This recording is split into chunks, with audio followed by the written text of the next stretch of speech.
Y eso también se lo sugiero a ustedes. Si van a ir a un despacho, si van a ir a la corte, si van a donde vayan a ir ustedes, pues una cosa es trabajar, ganar el dinero, toda esa parte. Sí, pero hay que dejarse un espacio de construcción de lo que ustedes piensan que van a hacer. Van a ser profesores, van a ser novelistas, yo qué sé, lo que cada quien quiera.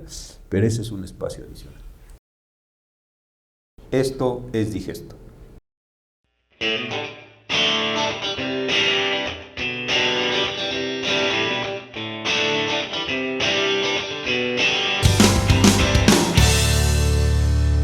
Bienvenidos y bienvenidas a un nuevo episodio de Digesto. Soy Jorge de la Cabada con Adrián Regino. Hoy estamos muy contentos porque tenemos un invitado que de verdad esperábamos desde hace mucho tiempo, alguien a quien admiramos mucho, que apreciamos mucho, al ministro en retiro, José Ramón Cosío. Ministro, bienvenido. No, al contrario, muchas gracias por la invitación. Me da mucho gusto estar aquí con Carlos, con todos ustedes. Gracias de veras. Muchas gracias, ministro. Y bueno, pues como les platicábamos, este es el primer episodio que tenemos en vivo desde la Universidad de Anáhuac. Gracias al doctor Becerril por hacer esto posible. Y la idea es conocer más de su trayectoria, de quién es José Ramón, más allá de la toga y de todo lo importante que hace usted actualmente y desde que fue ministro. Entonces, pues si nos puede platicar un poquito cómo fue en su infancia, cómo fue que creciendo tomó esta decisión tan importante de quiero estudiar Derecho, pensó en estudiar otra cosa, dónde estudió, cómo fue este proceso. A ver, yo no tengo memoria de cuándo pensé que iba a estudiar Derecho, pero mi mamá cuenta que desde siempre decía ella que yo iba a ser abogado. Entonces, pues no tengo yo esa conciencia. Mi infancia fue muy, muy feliz, de verdad. Yo viví en Coyoacán, estudié con los lasallistas, muy buenos profesores estuve ahí, y viví muy contento. Tenía una bicicleta y todo el día andaba en bicicleta ahí en Coyoacán. La verdad, un poco como en un pueblo, en una parte lejana, entonces había una enorme libertad y la verdad que la pasé muy bien. Y ya entrando a la secundaria, tuve un magnífico profesor, Salvador Tajonar, y él me dijo un día, oiga, si usted sigue con esta conducta tan rebelde, tan alegre, pues yo creo que usted no va a llegar muy lejos en la vida. Y yo creo que tenía razón. Entonces me puse ya un poco más serio, a estudiar. Entré a una preparatoria, la preparatoria 5 de la Escuela Nacional, el plantel 5, y la pasé también ahí muy bien. Tuve unos profesores buenísimos, ¿no? en etimologías, en literatura, en derecho, en fin, en lógica, y fue muy, muy, muy bien. Entré a la UNAM, pero por razones familiares me tuve que ir a vivir a Colima. Viví allí 5 años, llegué un poco tarde, ya habían empezado las clases en Derecho, y me quedé a vivir ahí. Y entré a trabajar muy pronto, casi empezando el segundo semestre, a un despacho, el liceo Mario Lamadrid, y con el liceo Domingo Ramírez, y prácticamente desde el segundo semestre me puse a litigar. Hombre, cosas sencillas, no vayan a pensar que nada complicado, pero sí empecé a litigar, estudiaba mucho, iba a un taller de redacción, iba a un seminario de filosofía que había entre todos los profesores que enseñaban filosofía en el estado de Colima, en la universidad, en las preparatorias, en fin. Entonces realmente tuve yo creo que una formación buena, bastante autodidacta, pero integral en ese sentido. Fui profesor de obreros casi un año, en fin, fue tiempos muy, muy intensos, trabajé mucho. Y al terminar conseguí una beca que me dio doña Griselda Álvarez, gobernadora de Colima, la primera gobernadora mujer, y me vine a hacer el doctorado a la Ciudad de México. Y ahí me dio clases Jesús Orozco Enríquez, muy distinguido jurista, y me invitó al final del semestre a trabajar al Instituto de Investigaciones Jurídicas. Entré por ahí de mayo del año 85 y tuve una enorme fortuna de que pocas semanas después me nombró asistente del doctor Fix Zamudio. Y eso fue para mí un cambio muy importante, pues por la enorme sabiduría, la generosidad del doctor Fix. Y de ahí me mandó el doctor Fix a hacer el doctorado de España. Estuve en España 2 años, yo tenía prisa, entonces en 2 años hice el doctorado, una maestría, la tesis y tuve un hijo.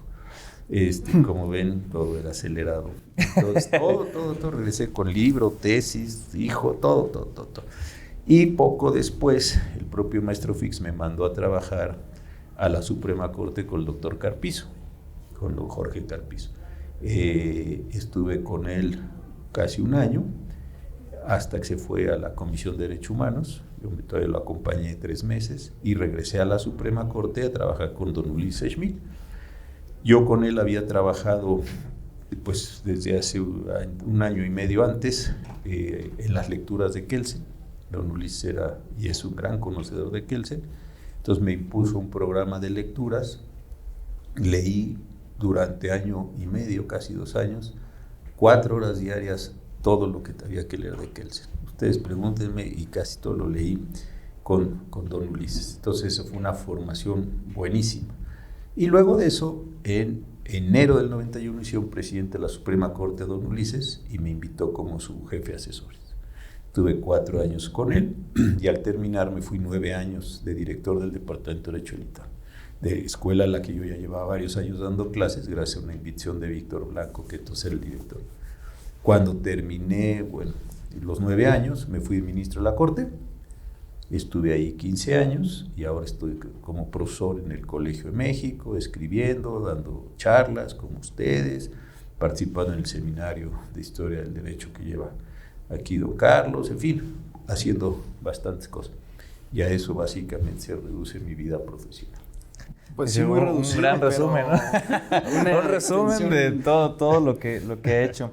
Me voy a regresar un poquito porque algo que nos hace interesante en el hecho de cómo vive este aspecto de pasar de tener toda su vida en la ciudad y después irse a la universidad, el hecho de los amigos que tenía, la red de apoyo que se tenía, ¿ha sido o fue en ese momento complicado o siempre ha tenido este espíritu de pues, me voy para todos lados y no pasa nada? A ver, no, yo llegué a Colima un poco bajo protesta, porque yo no me quería ir, pero insisto, por las condiciones de salud de mi papá me tuve que ir. Y el primer semestre, debo decirlo, saqué muy buenas calificaciones, pero el primer semestre me pasé leyendo literatura rusa, todo el año. Entonces, Dostoyevsky, todo lo por que eso o sea, no era saludo. De que sí voy a saludar en ruso. No, ese era un chiste malo. De hecho, malísimo, pero estuve todo el semestre un poco bajo protesta. Pero el segundo semestre sí fue muy importante porque entré a trabajar y el Liceo de la Marí tenía una notaría. Su primo era don Miguel de la Marí, que unos años después fue designado candidato a la presidencia y presidente de la República. Entonces el despacho empezó a crecer mucho, sobre todo en la notaría. Y en consecuencia nos decía el Liceo, mañana va a venir una persona que va a llevar un juicio de tal o cual. Pues yo ni lo había llevado, ni sabía, ni había llevado esa clase. Imagínense, segundo semestre, un juicio reivindicatorio, ¿qué? Una diligencia a pedir deslinde, ¿qué? Pero entonces yo estudiaba, iba a ver los expedientes judiciales, un amigo que tenía yo ahí en el archivo judicial me prestaba los expedientes, entonces yo decía, bueno, pues esta es una práctica, un poco así como los ingleses, pues yo me puse a estudiar el expediente, veía, me hacía un modelo, platicaba con mis profesores, y eso fue buenísimo para una composición de mi participación. Tuve 3 años en el bufete gratuito de la universidad, con unos casos complicadísimos, y eso también me daba como algún grado de autonomía. Pero lo que me sirvió mucho, yo no sabía redactar y me metí a un taller de redacción, ahí había que escribir cuentos, poesía, no tenía yo esa pretensión, sino saber redactar. Y el otro que les digo, que para mí fue importantísimo, ir con los profesores, ahí había varios sacerdotes muy, muy bien formados, que sabían muchísima filosofía. Entonces, cada miércoles se juntaban, pues yo me quedaba atrás, no sabía ni lo que hablaban al comienzo, y luego empecé ahí a hacer mis intervencioncillas y pues empezaba a platicar y tenían una discusión muy, muy seria de filosofía. Entonces yo creo que todos esos temas me fueron dando pues un entendimiento de cosas, ¿no? Y casi al final de la licenciatura, hubo en Colima un congreso buenísimo, que se llamaba un coloquio sobre la lengua escrita. Había algunas personas muy importantes, el padre Gómez Robledo, en fin, y ahí encontré a Rubén Bonifaz Nuño, este gran poeta, si no lo conocen, búsquenlo, tiene un libro que se llama De otra manera, es un libro buenísimo sobre poesía, y estando él ahí, él veía muy poco, y entonces me dijo, joven, me acompaña al autobús, y yo dije, este es Rubén Bonifaz, pues ya lo había oído, ya había leído algunas cosas. De otro modo, lo mismo se llama su libro. Y entonces lo acompañé y le dije, oiga, por cierto, Dice que yo tengo dudas y no sé si dejar de derecho y irme a estudiar historia o algo. Y me tomó era un hombre muy fuerte, me tomó con los brazos aquí y me dijo, termine la carrera de derecho y después averigua. Pues lo sentí casi como una reprimenda. Me dije, pues ¿qué pregunté? Sí, bueno, sí, don Rubén. Y años después que yo estaba haciendo el doctorado en la UNAM, su libro, él estaba en investigaciones filológicas de la UNAM, yo estaba en investigaciones jurídicas, digo, él ya de gran profesor, yo de chalán, me dedicaba a clasificar libros. Entonces le dije, ¿se acuerda de mí? Desde luego no se acordaba, pero cuando le conté, me dijo, ¿le fue bien con mi consejo? No, pues me fue estupendamente, soy asistente del maestro Fix, usted ya ve, qué bueno que me hizo caso, y fue una cosa muy agradable con don Rubén, fue una cosa muy linda. Y terminé entonces Derecho, y después, como digo, ya me vine aquí a la Universidad de México. Okay. Oye, Doc, pero en ese momento, ¿qué pasaba con José Ramón? O sea, ¿qué le gustaba hacer? Porque sabemos que en el tema académico ibas muy bien, pero ¿cómo era lo demás? O sea, Colima entonces ahora es una ciudad muy, muy complicada por todo el puerto de Manzanillo, todo lo que sabemos de la importación de los precursores chinos, en fin, es una cosa muy difícil. Pero Colima es una ciudad que entonces era muy linda. Primero era muy pequeñita, tendría 100,000 personas a lo más. Segundo, no sé si alguno de ustedes han estado, pero estando en la ciudad de Colima, ustedes pueden estar en 40 minutos en el mar o en 40 minutos en la montaña. Entonces eso es espectacular. Y entonces pues salíamos a caminar ahí, a veces íbamos al mar a nadar, o a veces íbamos a las montañas los fines de semana, a ratos. Pero yo sí tenía un gusto, lo debo decir, y sobre todo yo creo que una curiosidad por leer de todo y por estar, o sea, un nerzazo, para decirlo rápido, para que me entienda lo que es. Y entonces eso. El otro día me acordaba, mi mamá trabajaba en el DIF del Estado, porque quedó viuda, y había una señora fantástica, Margarita Septién, que estaba casada con un pintor importante de Colima, Rangel, Alejandro Rangel, y había un programa del Fondo de Cultura Económica que distribuía libros, y por alguna razón se cerró el programa. Entonces me dijo mi mamá, oye, que van a rematar los libros del fondo que están ahí. ¿Cómo? Pues yo junté todo mi dinero que tenía, que eran 3 pesos, fui y me lo gasté todo en unos libros que todavía los tengo. Entonces compré, me acuerdo, libros de sociología, de economía, una bola de cosas.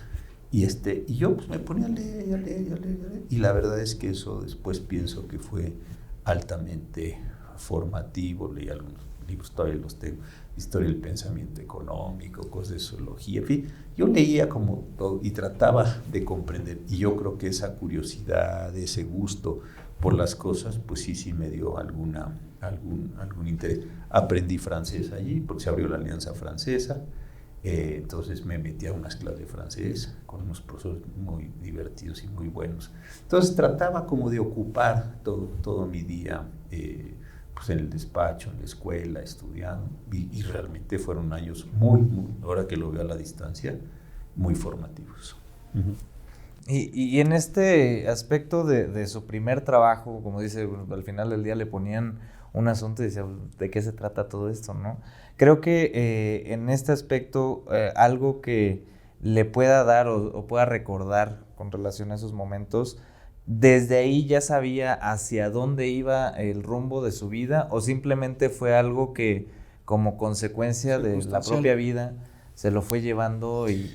¿Por qué le pregunto esto? Porque hay personas que llevan como rush de ya tengo tantos años y no sé a dónde voy, no sé si estoy haciendo lo correcto, no sé si voy por el camino, como le preguntaba, o le preguntó si terminaba la carrera o no.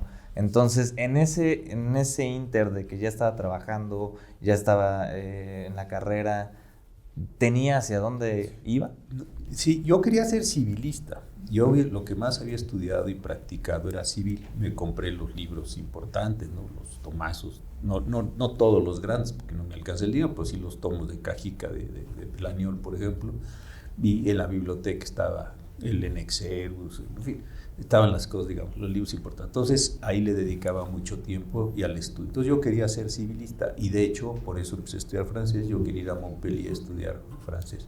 Un hermano mío me decía que yo mandaba Antes pues, no había internet y estas cosas, entonces, todo era por correo. Entonces me decía mi hermano, si hubieras juntado todo lo que gastaste en timbres, ya te hubieras podido pagar el doctorado. No, porque yo mandaba una cosa muy divertida. Bueno, pero pasó una cosa muy divertida. Casi al finalizar la carrera, yo compré un libro que está todavía ahí, Los sistemas jurídicos contemporáneos de Merriman, que está en los breviarios del fondo, y lo leí. Y ahí vi algo que dije, a ver, aquí hay un tema que se llama el control de constitucionalidad que hacía el Consejo Constitucional francés. Y dije, ¿cómo es eso? Y me puse a leer todos los libros que había en Colima, que no era, en ese aspecto no eran muchos. Había un padre que yo le tuve mucho cariño, el padre Héctor Michel, y le platiqué un día y me dijo, sí, porque él había vivido en Roma, creo que 40 años. Y me dijo, claro, Enrico de Nicola fue el primero, sabía el padre Michel, el padre Héctor, más que todos juntos, de todo el estado, de todo lo que había pasado con el tribunal. Vine a México y pedí ver al maestro Fix. Yo, desde luego, pues al maestro Fix lo conocía por libros. Me recibió muy generosamente y me prestó libros, muy generosamente. Salí yo con un montón de libros del maestro Fix ahí en la Torre 2 y me dijo, pero me los devuelve. Claro, maestro, pues como no le devuelve los libros. Me fui, hice mi tesis sobre el control de constitucionalidad. Pero estoy hablando del año 84.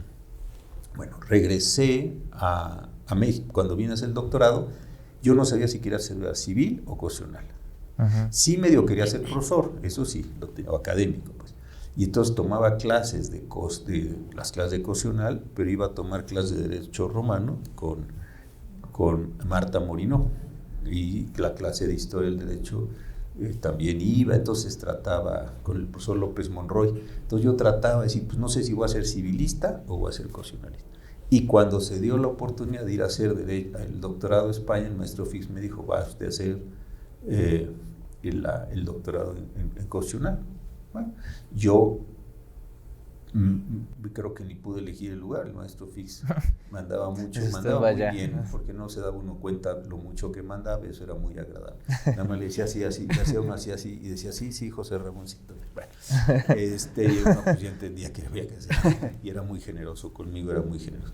Entonces me dijo, ¿se viene usted a hacer ahí? Yo llegué a Madrid, y todavía llegando a Madrid tenía un poco esta cosa de civil, y entonces sí fue que ya me metí a la parte constitucional, de forma tal que no tenía muy claro como que qué cosa me gusta. Exactamente. Litigar, no, yo quería ser constitucionalista o civilista, pero escribir, o sea, lo que a mí realmente sí me gustó, desde eso, esto yo creo que sí era una especie de vocación, desde los, no sé, 19, 20 años, dije yo quiero ser investigador. Eso sí lo quería. Y después apareció, que es el único cargo público al que yo he pretendido estar, otras posibilidades he tenido, pero no quiero estar, el único que yo quería ser ministro. Y cuando fui a la corte, esto es interesante, y me dijo el maestro Fix, se va a ir usted a trabajar con Jorge Carpizo, la forma en que yo me convencí que ese era un buen cargo es porque todos los autores que yo había leído habían sido letrados o el equivalentes de secretario de estudio y cuenta en su propia corte. Había un profesor que hoy no conocen aquí, que se apellida Crisafulli, Sagrebelsky, entonces no era un profesor importante, claro, pero era conocido. En fin, todos los que a mí me parecían personas así de valía habían sido secretarios de estudio y cuenta o letrados o lo que ustedes quieran en su corte. Entonces cuando me dijo el maestro Fix, se va a ir usted atrás, dije, muy bien, pues entonces sigo cumpliendo las etapas para llegar a ser un constitucionalista, ¿no? Lo que iba a preguntar, ¿cómo se da este cambio de la academia a, pues ya cuando lo nombran como ministro, y un poquito de ese proceso? Porque me imagino, yo alguna vez lo platicaba con Adrián, como haciendo un símil, pues yo lo imagino como ganar el mundial, ¿no? O sea, que te seleccionen como ministro de entre tantos candidatos destacados, el tener ese privilegio, o sea, me imagino que son meses de preparación, de estrés, ¿cómo vivió ese proceso? Sí, todo el año que ya traía... Sí. A ver, son muy buenas preguntas, son varias preguntas. Primero, yo sí había tenido una forma de acercarme al mundo del derecho a través de los role models o de los héroes judiciales. ¿Qué les digo con eso? Hace muchos años estábamos varios profesores del ITAM, ya hace bastantes años, fuimos a un seminario a la Universidad de Yale. Y yo vi en la pared un letrero que decía héroes jurídicos. Yo dije, pues, ¿qué va a hacer eso? ¿No? Yo me imaginaba mis héroes jurídicos son pre-Marvel, ¿no? No son los mismos de ustedes, que están ya con otros. Los míos a lo mejor era pues, Batman, no sé. Ustedes ya tienen ahí otras muchas posibilidades. Pero yo dije, ¿qué es esto? Entonces fui al seminario ese, y entonces eran 4 profesores hablando de quiénes habían sido sus héroes jurídicos. Y yo ahí me di cuenta, porque nunca lo había pensado, dije, una parte importante de mis héroes jurídicos fueron jueces. Holmes, Cardoso, Brandeis, en fin, algunas personas importantes que habían contribuido. Entonces yo no me había percatado cabalmente de eso. ¿Y esto qué quiere decir? Que yo estuve leyendo mucho tiempo biografías de juzgadores del pasado, ¿no? Cook, en caso de los ingleses, en fin, hay muchas cosas. Nosotros en México ese género no lo tenemos desarrollado, pero en otros países, sobre todo los anglosajones, hay una cantidad enorme de biografías. Pues ustedes conocen a Ginsburg, en fin, a Sandra Day O'Connor, las chicas, en fin, todo eso está. Entonces yo todo eso me acerqué y dije, yo no me había percatado, pero sí tengo eso. Entonces sí había hecho como un ejercicio de reflexión judicial, 1. 2, sí me interesaba mucho leer los precedentes de la Corte y leer las sentencias. Entonces, cuando yo llegué a trabajar con el ministro Carpizo, yo venía de haber estado estudiando 2 años en España y 1 año previo para preparar el doctorado, intensivamente. Entonces tenía, digamos, una idea bastante teórica, bien lograda, sobre todo con Kelsen y don Ulises, pero cuando lo empecé a ver en el desarrollo judicial, me pareció que había que hacer grandes ajustes en el pensamiento. Luego, saliendo de la experiencia en la Corte, me fui 9 años de profesor al ITAM y de director. Y ahí fue interesantísimo porque entonces reflexioné sobre lo que había hecho como secretario de Estudio y Cuenta. Cuando vuelvo a ir a la Corte, pues ya como ministro, entonces la verdad sí llevaba muchos años reflexionando sobre estos casos. Una cosa que para mí fue importantísimo, yo leía libros de derecho constitucional estadounidense, lo que fuera, y ya ven que se han visto los libros de los casos, al final les pone preguntas. Diga usted, yo podía resolver las primeras 3 y ya luego no podía. Entonces dije, aquí me está faltando un entrenamiento. Entonces, como el rector del ITAM no me dio sabático, me dijo, te pago los cursos que quieras, pero no te vas. Bueno, pues muy bien. Entonces fui a La Haya, tomé el curso de Fuentes de 1 año, y luego me fui a la Universidad de Georgia, donde tenía un amigo, ahí trabajé un verano, y luego viene lo interesante, me fui a la Suprema Corte del Estado de Georgia, todo un verano. Y ahí el presidente de la Corte del Estado me enseñó a leer precedentes estadounidenses, que es un entrenamiento, no es así nomás llegar y leer, tiene su entrenamiento, en fin, hay que hacer cosas. Y ahí estuve 2 meses leyendo esto. Entonces, cuando llegué a la Corte, digamos, tenía un buen entrenamiento. Una preparación. Sí, había escrito unos artículos, algunos de ellos muy críticos, sobre las decisiones de la Corte. Entonces, digamos que no llegué así como que no sabía a qué iba. Entonces, sí me había preparado, digamos, para eso, y fue menos, yo creo, traumatizante o menos difícil de lo que se podía hacer. Ese digamos, fue la forma de aterrizar. Y el último caso, porque yo sí tenía idea por ahí de septiembre que podía ser ministro, les voy a contar algo muy divertido. Yo era profesor en el ITAM, y entonces pues, tenía a mis alumnos de ese lado, ahorita les voy a decir el nombre y muchos de ustedes los van a conocer. Y les dije, miren chicos y chicas, es bastante probable que me postulen a ministro, no sé si voy a ganar. Pues puedo dar la clase constitucional así. El Congreso de la Unión tiene 500 diputados, y así puedo dar la clase, o hacemos así, entre todos aquí una conspiración, sí. Pues lo segundo desde luego les fascinó. Y entonces nos pasábamos un buen rato en la clase al comienzo, y luego venía la clase formal, hablando de qué podía pasar y todo. Y de ese grupo es Gabino González, Luisa Conesa, David García Zarubi, que muchos de ustedes, Farid Barquet, en fin, todos, Mariana Calderón, Galia Goya, todos ellos se vinieron de esa primera generación, porque al final dije, bueno, ¿quién quiere trabajar en la Corte? Pues ahí levantó, dije, todos están contratados. Sí. Órale, padre. Y fue un grupo espectacular, porque además de ahí se generó un cambio en la formación. Entonces, ese fue el último semestre de ese diálogo con los alumnos, que también sirvió, Mónica Castillejos también estaba en ese grupo, que sirvió para cerrar todo ese proceso y llevarme a la Corte en noviembre del 2003. Pero ahí personalmente, ¿cómo lo vivió? O sea, me imagino que era algo, digo, aunque ya traía la preparación, pues sí era algo estresante, ¿no? Muy estresante, porque yo les digo, a ver, cuando salió la sentencia de Aguas Blancas de la Suprema Corte, yo escribí un artículo en el Reforma, y en ese artículo decía que era una muy mala sentencia, más allá del resultado. ¿Por qué? Porque decía al final la sentencia que el entonces gobernador Figueroa era responsable.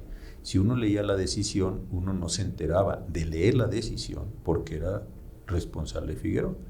Dice, la volvía creo que 3 veces, y en un pequeño par de líneas decía, Figueroa es responsable por no haber designado a las personas correctas. Entonces yo decía, bueno, ¿qué clase de responsabilidad jurídica es esa? De no designó a un buen jefe de la policía, no designó a un buen procurador de justicia, etc. Entonces eso me generó, y escribí un artículo que resultó un poco groserillo, y eso me produjo algunas críticas. Entonces fui a ver a Federico Reyes Heroles, que entonces dirigía la revista Este País, y me dio un espacio, y cada mes comentaba una sentencia de la Corte. Y luego si eran un poco ácidas. Entonces cuando llegué a la Corte, sí me hicieron mis novatadas, lo tengo que decir. Así, ándele pues, andaba usted de chistoso, yo tenía 42 años, estaba bien chavo, entonces la verdad sí, luego sí me hicieron mis novatadas, todos, bueno, pues con mucho cariño a todos los que estaban ahí haciéndome maldades, pero la pasé mal, yo creo que sí, un año y medio, porque pues yo decía algo y ¡pam! Zape, y otro zape, entonces me traían para arriba y para abajo, fue duro, hasta que bueno, pues ya formas parte de los procesos, ya te insertas, ya generas algún respeto, lo que sea, y ya empezó a hacer, pero los primeros meses fueron difíciles, y luego tomé una decisión muy angustiante. Yo no quería tener el tradicional equipo que eran todos que venían de la carrera judicial. Yo dije, no, este es un mal sistema, yo quiero tener un equipo mitad y mitad, que a la larga, a la media plazo resultó una gran decisión, pero armar esos dos equipos costó un trabajo, porque claro, los judiciales menospreciaban a los académicos, claro, y los académicos menospreciaban a los judiciales.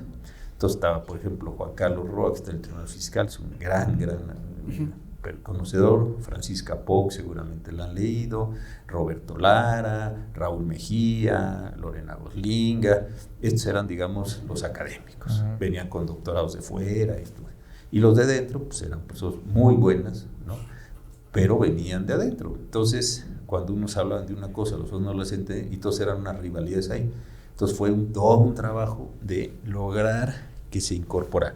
Una vez que se incorporaron, aquello sí era imparable, ¿no? Porque tenían una capacidad de conversación, de relaciones, en fin, y agarró una velocidad buenísima la ponencia, pero al comienzo esto sí me costó en lo personal mucho trabajo, porque había que hablar, había que conciliarlos, había que generar los espacios, las comunicaciones. Eso toma mucho tiempo y mucho esfuerzo para que no digamos así, se pelea. Pero insisto, una vez que se entendieron, salió bien.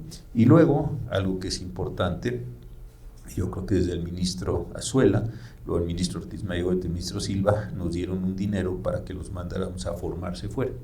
Y esto es muy importante para la formación de ustedes. Voy a poner un ejemplo que es muy claro. De repente, porque no estaba esta conversación, se empezó a hablar de proporcionalidad de las penas. ¿Y qué es proporcionalidad de las penas? Pues nadie sabía, yo no había estudiado eso y la gente no. Pero ¿qué hora va a haber proporcionalidad de las penas? Bueno, una pregunta simple, ¿quiénes son buenos en el mundo haciendo eso? A los colombianos, porque, pues muy bien, entonces con el dinero que me daban, se van al Tribunal Constitucional 2, se están allá 2-3 semanas, eso sí, nada de fiesta y nada de pachanga, nada, eso es a trabajar, y se están allí de las 8 de la mañana a las 8 de la noche, lo que sea, y en 2 semanas, 3 semanas regresan. Vinieron unos temas complicadísimos de impuestos, pues Juan Carlos Roa se fue a Washington al IRS, ahí estuvo trabajando casi un mes y regresó. Entonces cuando venían los problemas o cuando llegaban a la corte los problemas, pues tenía una ponencia hiperentrenada, fueron a Costa Rica, fueron a Argentina, fueron a España, fueron por todas las, no de turismo académico, pero sí tienen unas potencias que no creo que todas las ponencias de otros ministros las tuvieran. Y eso entonces, ya que agarró aquello, velocidad y dirección, pues entonces sí era un goce, porque estaban muy bien formados y eran muy entusiastas de los proyectos. Eso me tranquilizó, pero los primeros año y medio sí la pasé bastante mal. Y obviamente como titular el tener este respaldo de tu equipo que que sabes que desde abajo el proyecto, desde que se va creando, está bien, pues es una tranquilidad, ¿no? Konrad Lorenz, no sé si lo han escuchado, es una persona que analiza conductas de los animales. Es un tipo importantísimo en la historia de la ciencia. Y él decía que él tenía un laboratorio en Austria. Y él decía que había que dejar que los equipos hicieran lo que quisieran y que dijeran lo que quisieran. Entonces, claro, son reuniones muy difíciles, porque claro, se empiezan a pelear y empiezan a discutir. Hay gente que desde luego sabe más que el ministro y uno tiene al mismo tiempo que manejar una autoridad por reconocer que no sabe decir. Es un proceso, parece simple, es realmente, pero yo creo que es un proceso importantísimo de integración de equipos. Y cuando empieza a tomar el más beneficio de eso. Miren, yo les voy a contar una cosa con verdad. Yo que tenía reunión con ellos todos los días antes de irme a sesión. Y se discutían a veces los asuntos de la sesión, a veces. Yo creo que la mayor parte de las veces que yo llegaba al pleno, las objeciones, los puntos de vista, ya me los habían hecho valer en la mañana en la ponencia. Era más duro llevar la ponencia, porque eran inteligentes, eran preparados, eran aguerridos, pues, que cuando iba a la sesión decía, bueno, a lo mejor contaban alguna cosa, pero mucho de lo que pasaba en sesión, de las objeciones, etcétera, ya se habían escuchado en la mañana con estas personas. Pero insisto, esto sí requiere mucho trabajo. Ellas que te caen gordísimos porque te corrigen los secretarios, dices, qué mal me está cayendo. Y no puedes decir, pues no decir, mira qué interesante tu punto de vista, pero lo tienes que tomar y al otro día seguirle, y al otro día seguirle, y al otro día seguirle. Esos son procesos bien interesantes, complicados y que sí requieren humildad.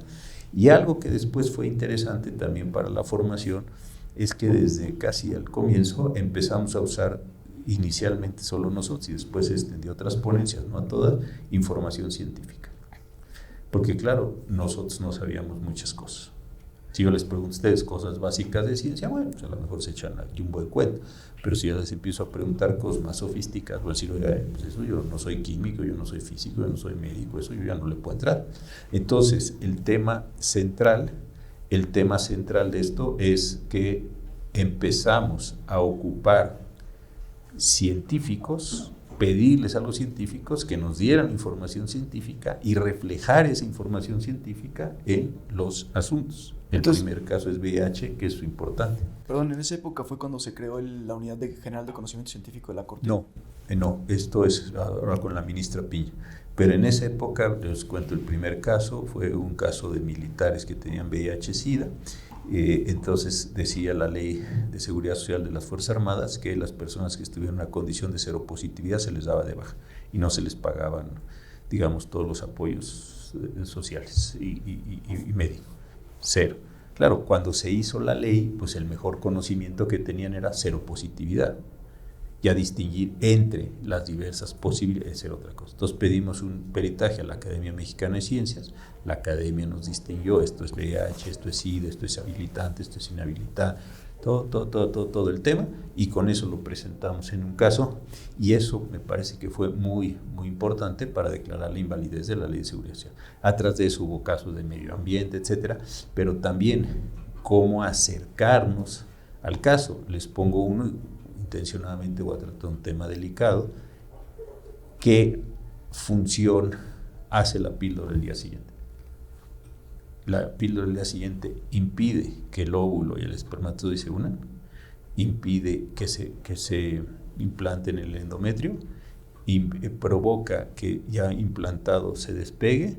Ustedes van a decir, son muchas sutilezas, sí, pero aún inclusive en las personas que, digámoslo así, abreviándose, que es más complicado el tema, están en contra del aborto, puede considerarse que alguno de esos puntos no tienen que ver con un aborto. Entonces, eso es una decisión muy importante en términos de cómo quieres introducir una narrativa en tu sentencia. Porque si no se ha unido o no para la fecundación, pues entonces no hay un aborto. Si ya se fijó y lo despega, entonces a lo mejor sí. Entonces todo eso era, pero entonces yo le decía, vamos a salir a preguntarle a los físicos, a los médicos, y con ADN tuvimos casos. Entonces eso fue de una enorme importancia, y otra vez, tienes que traer a esas personas, conversar con esas personas, ajustar tu conocimiento, plasmarlo en un proyecto de sentencia y luego salir a convencer a los demás de que ahí hay un punto jurídico y científico de importancia. Pero para eso necesitas un equipo que lo tengas además súper motivado y acelerado, ¿no? Y emocionado. Y emocionado. Y en este aspecto de justo ya de la dinámica que va teniendo con todas las personas, con su vida profesional, personal, hay un tema que creo que poco se habla de cómo se afronta la frustración o inclusive, pues sí, yo creo que quedaría con eso, con el tema de la frustración. A usted en este tipo de momentos, en los momentos más tal vez álgidos, oscuros que ha pasado, en toda su vida, ¿qué es lo que logra o a usted le ayuda para decir, pues ni modo, sigo adelante y tengo que continuar y tengo que seguir y tengo que ser incluso sacar avante todo esto, ¿no? Porque incluso yo creo que ahí lo que señalaba es tener esta inteligencia de poder reunir a muchas personas, de poder ser la punta de lanza de muchas cosas. ¿Cómo lo manejaba esta situación en ese momento? Mira, yo creo que otra vez son como varios niveles. Hay cosas que son muy, muy personales y esas creo que las resuelves a partir de algunos modelos o de algunos ejemplos que tú hayas visto, ¿no? Yo creo que eso es como yo tuve un abuelo que influyó mucho en mí, una tía mayor que influyó, en fin. Entonces es esta forma que tiene mucho que ver con lo emocional. Algunos otros problemas, y no quiero que vayan a pensar que estoy loco, los resuelves conversando, es la parte que hay que explicar, con personas que probablemente no están ya en el mundo o desde luego que no están enfrente de ti. Yo conocí un abogado espléndido, Carlos de Silva Nava, muy querido de Pablo Mijanos, un amigo de aquí del maestro Carlos y mío, y fue un tipo espectacular, tiene una cabeza para el derecho privilegiadísima.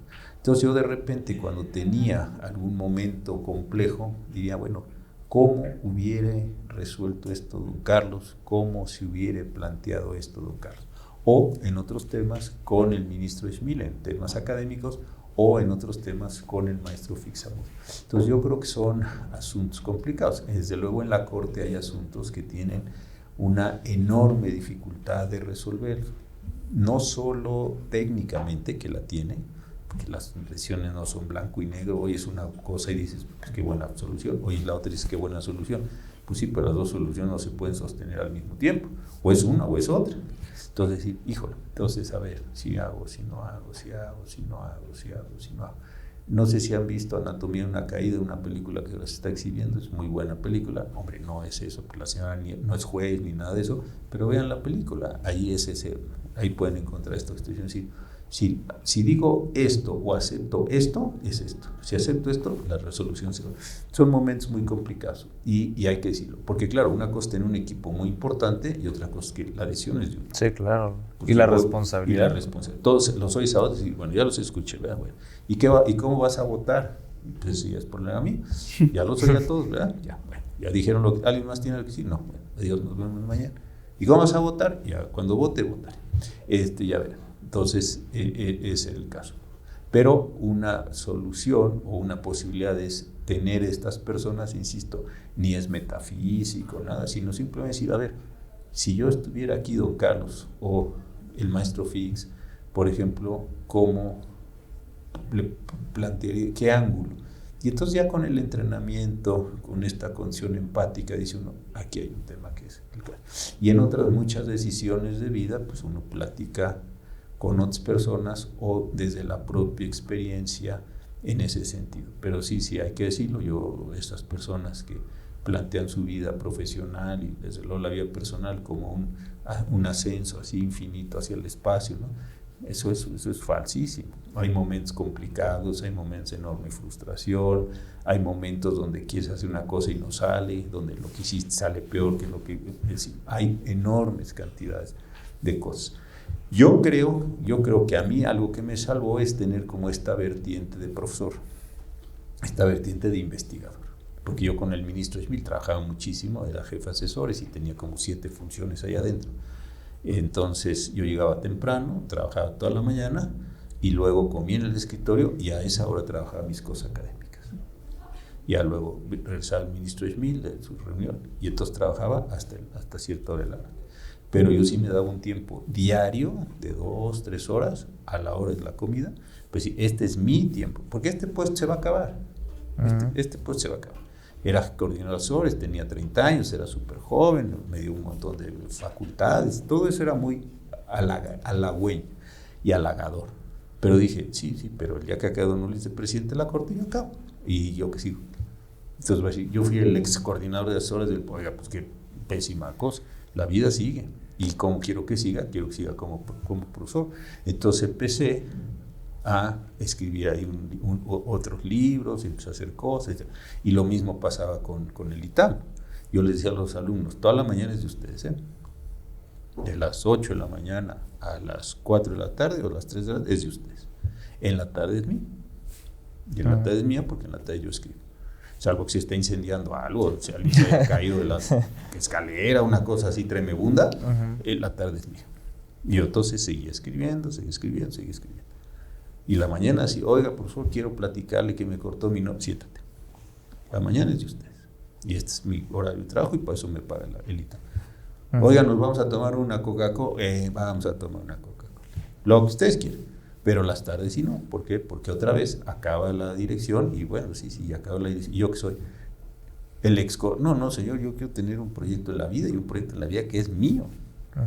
Que no se puede reducir al proyecto que estoy haciendo. Y eso también se lo sugiero a ustedes. Si van a ir a un despacho, si van a ir a la corte, si van a donde vayan a ir ustedes, pues una cosa es trabajar, ganar el dinero, toda esa parte. Sí, pero hay que dejarse un espacio de construcción de lo que ustedes piensan que van a hacer. Van a ser profesores, van a ser novelistas, yo qué sé, lo que cada quien quiera. Pero ese es un espacio adicional. Okay. Ministro, pues justo ya estamos pasando a la etapa de estas 5 preguntas que le comenté. Son aleatorias, entonces la primera. Si son aleatorias, han de estar más calculadas. Aleatorias por el público. Sí. Si pudiera elegir un superpoder, ¿cuál sería? Yo creo que la invisibilidad sería muy divertido. La segunda, ¿cuál es su comida favorita? Ay, pues mira, estuve el fin de semana en Querétaro. Yo creo que cambia con los años, pero me dieron unas enchiladas queretanas tan buenas que todavía una semana después me las sigo. Mira, se me está haciendo no es que sea la favorita, pero si ahorita, hoy, en este estado, esas. Pediría esas. Si le dije, oiga, señorita, cuando nos trajeron de comer, ¿no será que te pueda llevar todo y llenarme el plato? No puedo. Bueno, buenísimo. Pero mira, ahí hay un tema que hay que ser muy cuidadoso. Un día me contó Eliseo Lamadrid que cuando iba a ir a tomar posesión de la presidencia de la República, le preguntaron, don Miguel, ¿y usted cuál es su comida favorita? Y cometió el grave error de decir, me gusta mucho un arroz con un huevo frito encima. Dice, y los siguientes 6 años me pasé comiendo arroz con un huevo. Sí, entonces, esto es hoy, no vayan a pensar que siempre van a no vayan a pensar lo que le pasó a Eliseo Lamadrid. Hay que tomarlo en cuenta. La tercera, ¿a qué país jamás viajaría? ¿A qué país jamás viajaría? Uy, eso sí que eso es más difícil. Pues yo creo que no tengo. ¿No hay uno? No soy muy viajero, pero no tengo así un país aborrecido o alguna cosa, no. ¿Le gusta viajar? Justo como, o sea, o es más como... No, sí me gusta viajar, lo que pasa es que pues ahora sí que no tuve tiempo, porque andaba haciendo muchas cosas, pero sí me gusta viajar y cuando viajo lo disfruto mucho. Okay. La cuarta, ¿cuál es su canción de karaoke? Pues esa es buena. Esa es buena. Uy, pues pero, cuando parezca cursi, yo creo que esa es como cuando calienta el sol y de ese. así más o menos, sí. Con esas se preparan motores, ¿no? Sí, con esas empieza a agarrar tono, sí. Y la última, ¿qué se compró con su primer sueldo? Que me imagino que fue libros, ¿no? Por lo que yo creo que sí, ha de haber sido, sí. Colima no tenía librerías, más que una, de unos hermanos Assam, de una familia Assam, y entonces llegaban pocos libros ahí a Colima. Pero cuando venía aquí a México está todavía una librería Robredo, la librería Porrúa, Y entonces sí hacía mis compritas de esos temas. ¿Sí? Oh, buenísimo. Y con la que nosotros también nos quedamos, que es, ¿qué libro? Ya sabemos que evidentemente hay muchísimos que ha leído, pero un libro que nos recomendaría puede ser o no derecho, pero preferiríamos que no sea de derecho, un libro que nos pueda recomendar. Mira, pues si es de derecho, yo sigo creyendo que la teoría general del Estado, no la teoría general del derecho y el Estado, no la teoría pura, la teoría general del Estado de Kelsen es un libro importantísimo, complicado como el sol, pero muy importante. Y uno que le va a gustar mucho que lo diga aquí al maestro Carlos, que me gusta muchísimo, es el libro de Mark Bloch sobre la apología de la historia. Me parece es un libro espectacular. Mark Bloch estaba encerrado en un campo de concentración y escribió un libro sobre sus memorias, luego lo fusilaron los nazis, pero ahí como pudo, con papelitos y todo eso, es un libro espectacular, porque tiene un sentido de la historia, de la vida, de la metodología y además tiene un sentido de alguien que yo supongo que se está dando cuenta que va a morir. Entonces ponen todo eso, para mí es un libro muy, muy emotivo. Digo, podría citar otros, pero no se trata aquí de venir a presumir, ¿no? Sino, yo creo que sí tienen que leer un libro, además está en el Fondo de Cultura Económica, no les cuesta ningún trabajo y la traducción es muy buena. Buenísimo. Buenísimo. Pues por temas de la agenda del ministro nos dan tiempo de 4 preguntas rapidísimas, entonces si alguien tiene alguna, por favor levanten la mano para que les puedan pasar el micrófono. Así que es por acá y luego allá. 1, 2, 3. Y luego acá. Una más. ¿Son 3 o una más? Ahí estamos los 4. ¿Qué tal? Buenas tardes. La verdad ha sido muy nutritivo. Yo solamente tengo 2 preguntas muy puntuales y es, usted como quien alguna vez fue un gran alumno y sigue siendo un buen alumno, y como profesor, ¿qué problemáticas considera que hay hoy en día en la enseñanza en México del derecho y cómo es que debería evolucionar? Mira, yo creo que una enseñanza, porque sigo siendo profesor, es que, y era de entonces también, es que no hay una suficiente curiosidad. Ustedes les puede decir una cosa y no a ustedes como grupo, sino a los jóvenes, y lo mismo pasa en mi generación, ni es mejor ni es peor, ni nada de que todo tiempo pasado fue mejor, ni esas tonterías, sino que yo creo que les dicen o nos decían una cosa y uno decía, pues así.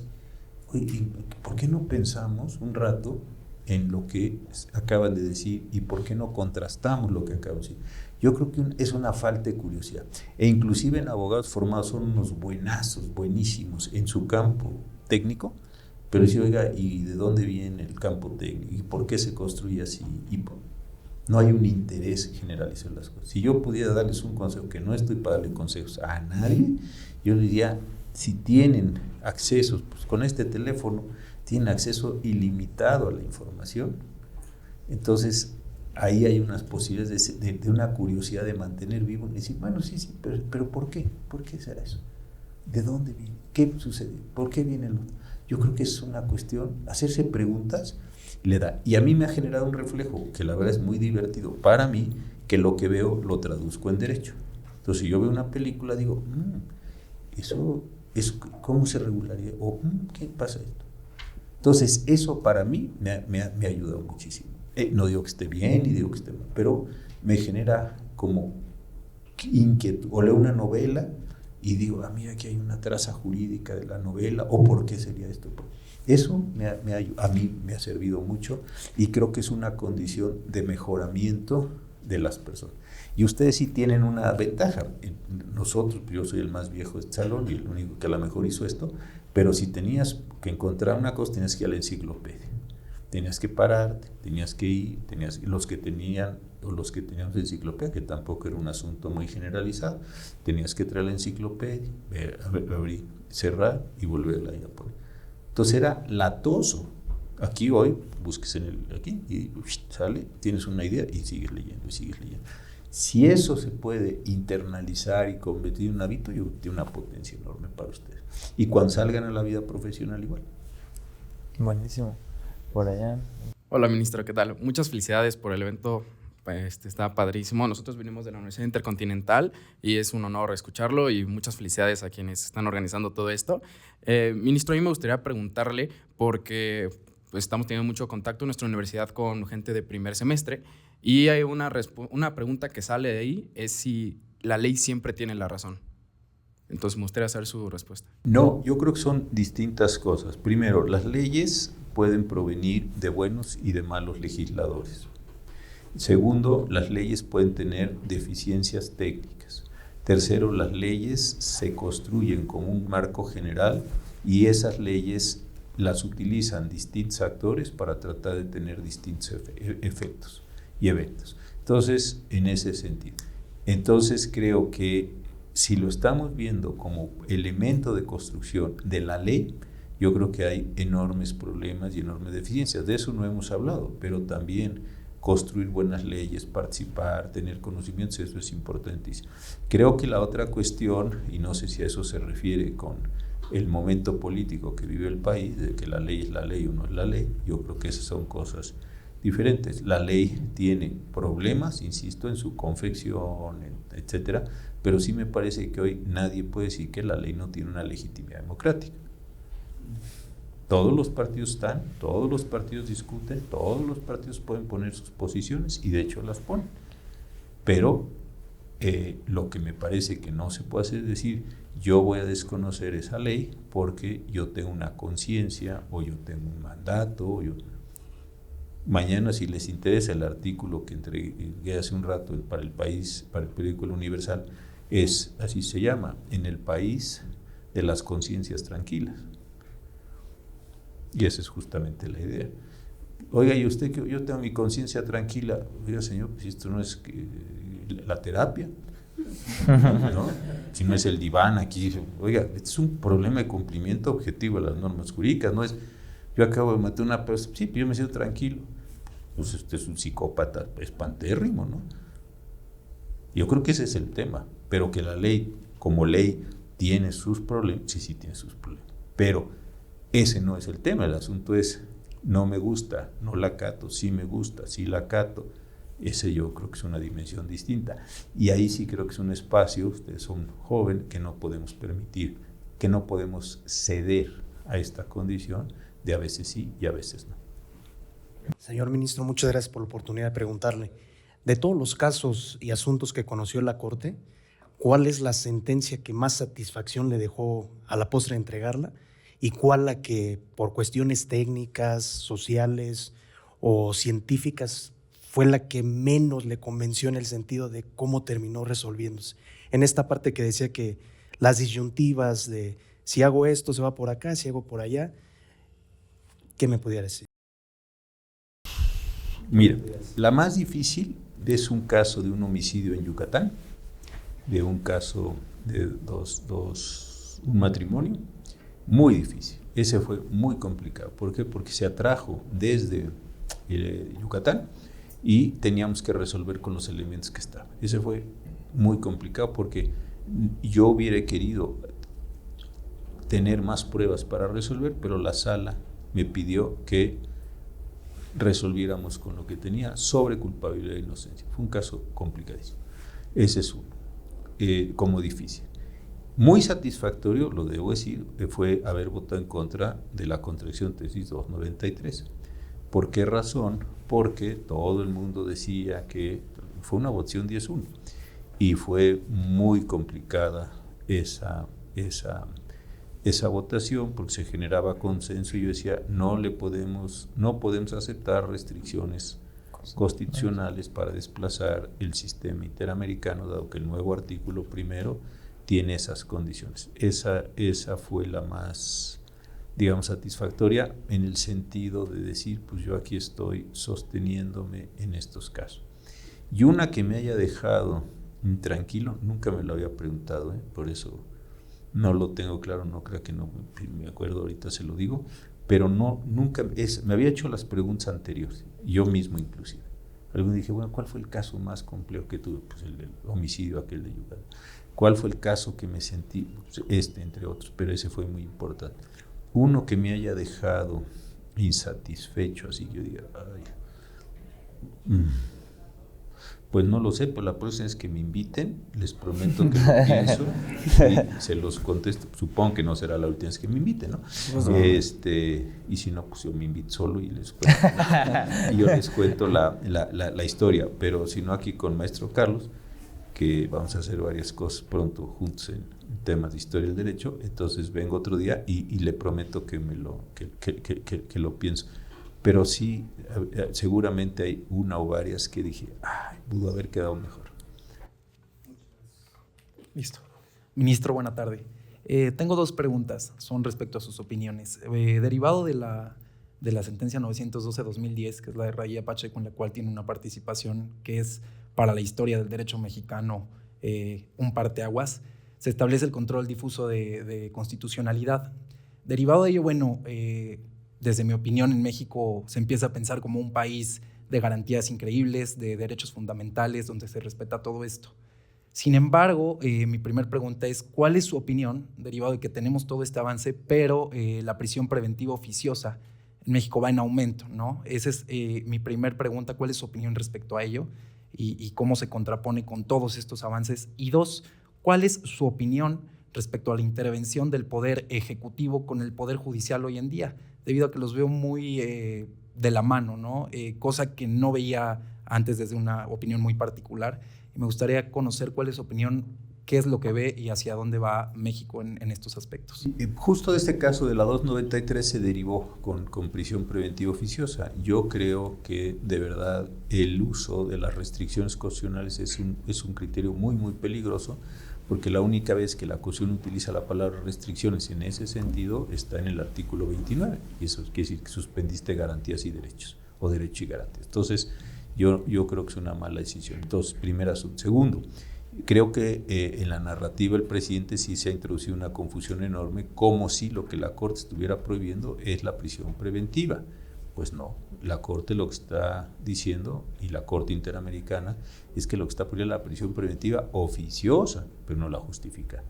Si un agente del Ministerio Público convence, una fiscalía convence a un juez de que una persona se tiene que quedar adentro en su proceso porque hay condiciones peligrosas, pues lo dejas adentro. Se va a escapar, va a generar más daño, etcétera, etcétera. Lo que está en el Código Nacional de Procedimientos Civiles, pues se queda. Lo que entonces se ha construido es un mecanismo, me parece inteligente narrativamente por parte del presidente, para decir lo que la Corte está haciendo es abrirle la puerta a los delincuentes. Pues eso no. Dígame por qué se tiene que quedar adentro, se lo deja adentro. No me puede justificar por qué se puede quedar adentro, pues se lo suelto. Así de fácil. Entonces creo que ahí hay una situación y me parece que ya la Corte Interamericana pues decidió ese tema. Segundo, hay un proyecto, por lo que entiendo, no lo he leído, pero por lo que he escuchado del ministro Pardo, que se verá pronto en la primera sala, en el sentido de que se puede declarar, ojo, la inconvencionalidad en un sentido no de control concentrado, sino difuso, de la prisión preventiva oficiosa. Consecuentemente, el artículo 19 tendrá un manejo muy acotado y se dará por vía práctica, es decir, cada vez que el Ministerio Público solicite que una persona se quede adentro por prisión preventiva oficiosa, pues el juez le tendrá que constar, mire, oficiosa no se lo puedo dejar adentro, pero si me la justifica y me la justifica bien, se lo dejo adentro. Dígame usted por qué este señor o esta señora se van a quedar en el bote mientras está en el proceso. Dígame las razones. Se va a escapar, va a poner unas cosas, tiene usted razón, adentro. No me dijo nada, afuera. Entonces creo que ahí no hay una situación. Y 2, creo que desde que está la ministra Piña se ha aparentemente exacerbado la discusión entre los poderes ejecutivo y judicial, y creo que esto no es que esté bien los pleitos, no es que esté bien la discusión, pero sí me parece que la Corte en particular y el Poder Judicial de la Federación en general sí están sosteniendo una posición de decirle al presidente, señor presidente, usted haga lo que quiera, usted actúe como quiera, no más que el control de sus actos frente a la Constitución lo realizamos nosotros. Y usted sabe cuáles son las reglas del juego, porque de repente la Corte declaró inconstitucional todo el proceso legislativo. Oiga, si no sabe usted y sus abogados cuáles son las condiciones en las que se tiene que desarrollar el proceso legislativo, pues qué malos abogados. Y el proceso, y esas condiciones están, se tiene que prestar una iniciativa, se tiene que turnar a comisiones, las comisiones tienen que hacer, tiene que haber primera lectura, tiene que haber seguro, tiene que haber dispensa, tiene que haber bla, bla, bla. Tienen ustedes mayoría en la Cámara, sí, pues sigan las reglas. Si ya saben ustedes que van a salir a jugar fútbol y les van a decir que los goles con la mano no cuentan, y después de que meten ustedes 3 goles con la mano, decir, el árbitro nos robó el partido, oiga, pues usted sale a jugar a ciegas, o usted es un sinvergüenza que no se quiso leer el reglamento. Pero si el reglamento dice los goles con la mano no cuentan, pues ya saben, ¿no?, que los goles con la mano no cuentan. Pero si todo dice, yo soy el dueño del partido, del balón, del estado, perfecto. O sea, entonces no chille cuando le anule los goles con la mano. No, pues muchísimas gracias. Debemos hacer un aplauso a nuestro invitado.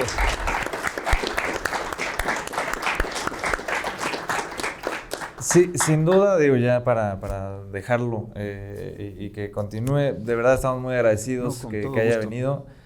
Dijo algo que tal vez yo lo digo por mí. Creo que sí es en ese pasaje que decía que veía lo de los seres jurídicos y todo, por lo menos creo que usted representa en temas de lo que ha hecho a través de su estudio incansable, creo que sí ha sido, por lo menos para mí, que seguramente compartirán los demás, ese héroe jurídico mexicano que ha tenido esa expectativa en todo lo que ha hecho. De verdad, muchísimas gracias. Gracias por todo. Gracias, ministro. Muchas gracias por venir. Gracias a todos y todas por estar aquí. Pues esto fue Digesto y nos vemos en una siguiente edición. Muchas gracias.